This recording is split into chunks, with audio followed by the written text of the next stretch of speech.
So the most important thing about Skyward Sword HD isn't the fact that it looks better with the fact that it's HD and it's locked at a lovely 60 frames per second. It's the fact that this game is actually playable now. So when the original game came out, there were huge problems with motion control, quick save, notifications coming up, so many things. It basically made the game unplayable. It wasn't necessarily that it was a bad game, it was so hard to play in the first place, you never got to find out how good it was or bad it was.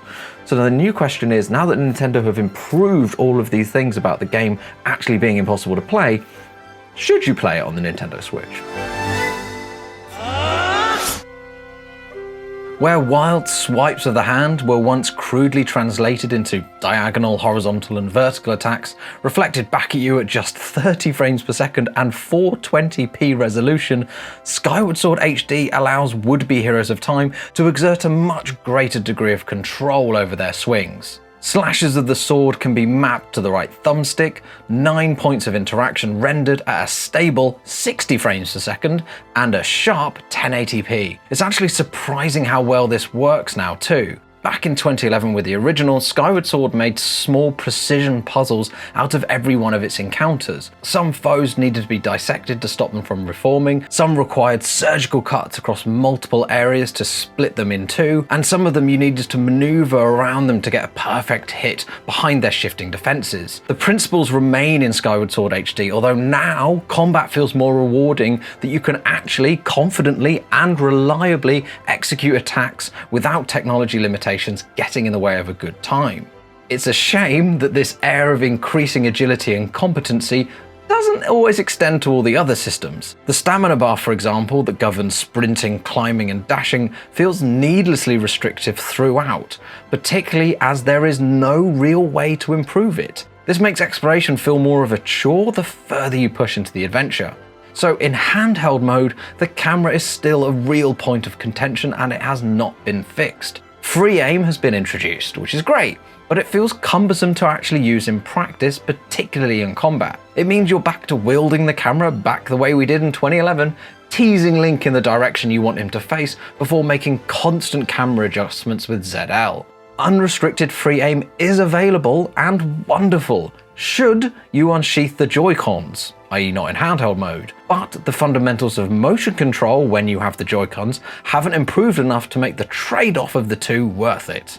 Now, if there's any one element of Skyward Sword that was in most need of re-evaluation, it's the structure of the adventure. Skyward Sword has problems with pacing, as you'd expect from a game that pushes 35 hours, and that is without factoring in the hunt for collectibles or side quests being done. Now, it's rare for Skyward Sword HD to stay on track for more than a few hours. It's constantly breaking established conventions and finding new ways to play with expectation. If you spend an evening with Skyward Sword HD, you can expect to be doing everything from transitioning across time boundaries, to chasing ships at sea, racing mine carts, to slashing at foes in a pirate stronghold. It is a wild ride. Now, if this remaster does do anything, it makes clear that Skyward Sword features some of the smartest, structured play spaces in the series' history. Its dungeons are easier to appreciate now, presented in greater fidelity and with countless quality of life improvements that both improve the flow of play and reduce points of artificial friction from the original design. You never know what you'll find in the labyrinthian dungeons. Temples transition between environment types and time zones with abandon. Combat sections weave seamlessly into puzzle areas, and the series' iconic escape to the locked room ethos is twisted to great effect. If you really get stuck, Fee is still on hand to help if you need it, although she's less prone to interruptions now, thankfully. Trying to figure out what items in your eclectic toolbox can help you out in any given situation is half the fun of Skyward Sword's dungeons, logic puzzles that capture the imagination, and full suite of Link's abilities. So in summary, Skyward Sword HD gives one of the most misunderstood Legend of Zelda games a second chance. It's an underappreciated gem, one that finds the space to really breathe with more reliable and relaxing methods of control embedded within it.